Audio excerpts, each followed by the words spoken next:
আমাদের প্রথম ডিমান্ড হচ্ছে পশ্চিমবঙ্গে জনগণকে বঞ্চিত করছে এই তৃণমূল কংগ্রেস সরকার। শৌচালয়, আবাস যোজনা, প্রধানমন্ত্রী কিষাণ সম্মান নিধি থেকে हर घर नल से जल, बार्धक्य विधवा भाता, नाना चाकरी दिए सर्वस्तरे मानुषके वंचित करছে এই সরকার। যিনি রাজ্যের 60 লক্ষ সরকারি কর্মচারীকে বঞ্চিত করছেন, যিনি রাজ্যের পেনশনারদের বঞ্চিত করছেন, যিনি রাজ্যের মেধাযুক্ত কর্মপ্রার্থীদেরকে চাকরি দেওয়ার ক্ষেত্রে বঞ্চিত করছেন, যে রাজ্য থেকে 50 লক্ষ লোক পরিযায়ী শ্রমিক হিসেবে বাইরের রাজ্যে যায়, কাজ থেকে বঞ্চিত করছেন, সেই রাজ্যের মুখ্যমন্ত্রী প্রধানমন্ত্রীর কাছে গিয়ে বঞ্চনার কথা উনার মুখে অন্তত মানায় না। দ্বিতীয় অভিযোগ আমরা করেছি, প্রধানমন্ত্রী ফসল বীমা যোজনা, আয়ুষ্মান ভারত কেন পশ্চিমবঙ্গকে যুক্ত করা হয়নি, আমরা বঞ্চিত। আপনাদের এই ঢপের চপ স্বাস্থ্যসাথীর কার্ড পশ্চিমবঙ্গের বাইরে কোনো হসপিটাল নেয় না, ছুঁড়ে ফেলে দেয়।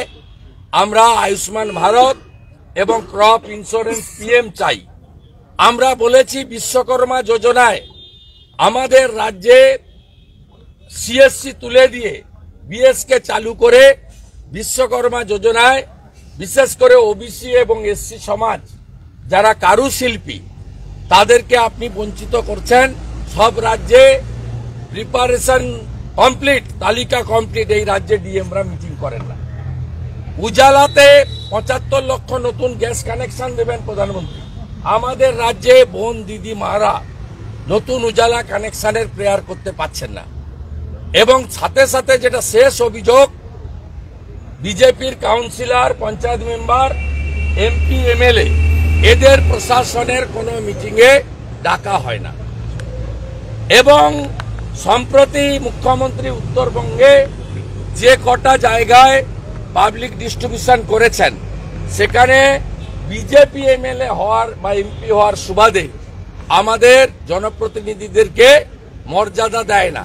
যে মুখ্যমন্ত্রী তার রাজ্যে আমরা ওরা নীতিতে বিশ্বাস করে, যে মুখ্যমন্ত্রী এই রাজ্যে for the party by the party of the party ব্যবস্থা চালু করে for the people by the people of the people ব্যবস্থাকে অস্বীকার করে, সেই মুখ্যমন্ত্রীর মুখে বঞ্চনার কথা মানায় না। যিনি দার্জিলিং এর পাহাড়ের নেপালি গোর্খাদের বঞ্চিত করেছেন, চা বাগানের শ্রমিকদেরকে বঞ্চিত করেছেন, ভুয়া পাট্টার নামে তাদের ভোট নেওয়ার জন্য লোক দেখানো জরিপ করছেন, যিনি জঙ্গলমহলে কুর্মী, আদিবাসী, বাউরি সমাজকে বঞ্চিত করছেন, যিনি ওবিসি হিন্দু সমাজকে বঞ্চিত করছেন, যিনি সুন্দরবনে মানুষকে ন্যূনতম পরিষেবা দিতে পারেন না, স্বাস্থ্য পরিষেবা, সেই মুখ্যমন্ত্রীর মুখে আর রাজ্যের বঞ্চনা মানায় না।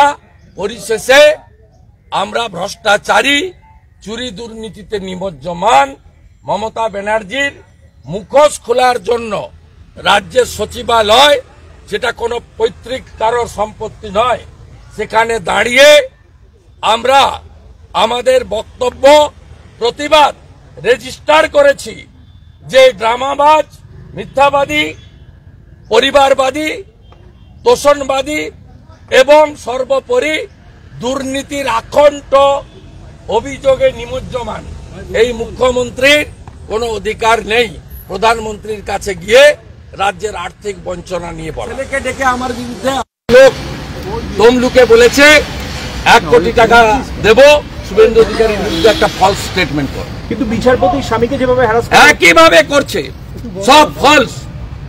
আমি এই রাজ্যের প্রধান বিচারপতিকে বলছি, তিনি দয়া করে জাজেদের বাঁচান, জাজেদের পরিবারকে বাঁচান।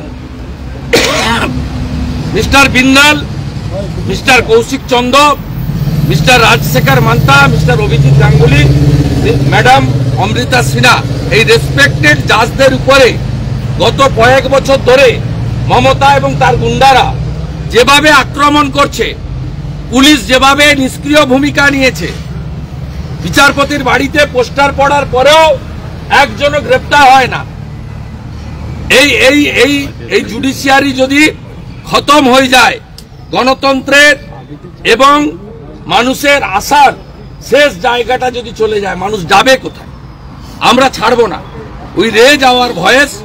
এবং আমি অনারেবল চিফ জাস্টিস তার যে অ্যাডমিনিস্ট্রেটিভ ক্যাপাসিটি আছে তাতে ইন্টারফেয়ার করার জন্য আমি সোমবার দিনই মাননীয় প্রধান বিচারপতি কলকাতা হাইকোর্ট তার অফিসে as a leader of opposition আমি তথ্য, ডাটা, ছবি দিয়ে বিচারপতিদের এবং তার পরিবারকে রক্ষা করার জন্য উনি তার অ্যাডমিনিস্ট্রেটিভ ক্যাপাসিটিকে এক্সারসাইজ করুক এই অনুরোধ এবং আবেদন নিয়ে পত্র লিখব কলকাতা হাইকোর্টের মহামান্য সম্মানীয় প্রধান বিচারপতি। এই বড় চোর মমতা ওর মুখ থেকে সব কথা শুনে বলবো না। পিএমও থেকে যদি কোনো প্রেস রিলিজ হয় তাহলেই একমাত্র রিয়াক্ট করব। আপনি জেনে রাখুন, চোরেরা জেলে না গেলে 1 টাকাও পাবেন না। নরেন্দ্র মোদীর টাকাও পাবেন না। নরেন্দ্র মোদীর 1 টাকাও পাবেন না। 1 টাকাও পাবেন না। নরেন্দ্র মোদীর বিরুদ্ধে চোরেরা জেলে না গেলে চোর মমতা 1 টাকাও পাবেন না। চোর মমতা 1 টাকাও পাবেন না। চোর মমতা 1 টাকাও পাবেন না। বলছি প্রধানমন্ত্রীর বিরুদ্ধে নরেন্দ্র মোদীর বিরুদ্ধে নরেন্দ্র মোদীর বিরুদ্ধে পাল্টা মুখ কি বলবেন? কিছু বলবো না, জনগণই বলে দিবে। দেশের প্রধানমন্ত্রী কেমন হওয়া উচিত জনগণই বলে দেবে। আমার মুখ থেকে শোনার দরকার নেই। এটাতে ভারতীয় জনতা পার্টির অনেক ইজি হয়ে গেল। আর নরেন্দ্র মোদীর যে ব্যক্তিত্ব, নেতৃত্ব, তার কোনো বিকল্প নেই। লোকসভা নির্বাচনে গণনার দিন এটা প্রমাণ হয়ে যাবে। আর তৃণমূলের ওই যে ভাঙা থালা বাজানো যে বাংলার প্রধানমন্ত্রী, তা বাংলার প্রধানমন্ত্রী এখন কি হবে? বাংলার প্রধানমন্ত্রীর কি অবস্থা এখন? অতএব আমি মনে করি জনগণই সঠিক সময় উত্তর দিয়ে দেবে। নরেন্দ্র মোদী 400-র বেশি আসন নিয়ে তৃতীয়বারের জন্য প্রধানমন্ত্রী হবে। দেশের মানুষ বুদ্ধ নয়, মূর্খ নয়, তারা অবিবেচক নয়। তারা আমাদের দেশকে গাজা ভূখণ্ড, আফগানিস্তান, ইউক্রেন হতে দেবেন।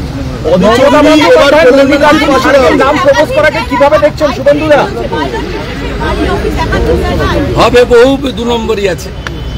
2 নম্বরই থাকলেই আইটি রেড হবে। বারাণসী থেকে প্রিয়াঙ্কা গান্ধীকে দাঁড় করানো হবে। তাকে প্রস্তাব দিয়েছে মমতা বন্দ্যোপাধ্যায়, বারাণসী থেকে প্রিয়াঙ্কা গান্ধীকে দাঁড় করাচ্ছে কংগ্রেস। জামানত জব্দ হবে, জামানত জব্দ হবে। লিখে রাখুন যে 10,000 টাকা জমা দিতে হয় সিকিউরিটি মানি, সেই সিকিউরিটি মানির টাকাটা ফেরত পাবে না। আমাদের ভিডিও ভালো লাগলে লাইক এবং শেয়ার করুন। কমেন্ট সেকশনে গিয়ে জানান আপনাদের মতামত। আরও ভিডিও পেতে আমাদের চ্যানেল সাবস্ক্রাইব করুন এবং প্রতি মুহূর্তে খবরের আপডেট পেতে প্রেস করুন বেল আইকন।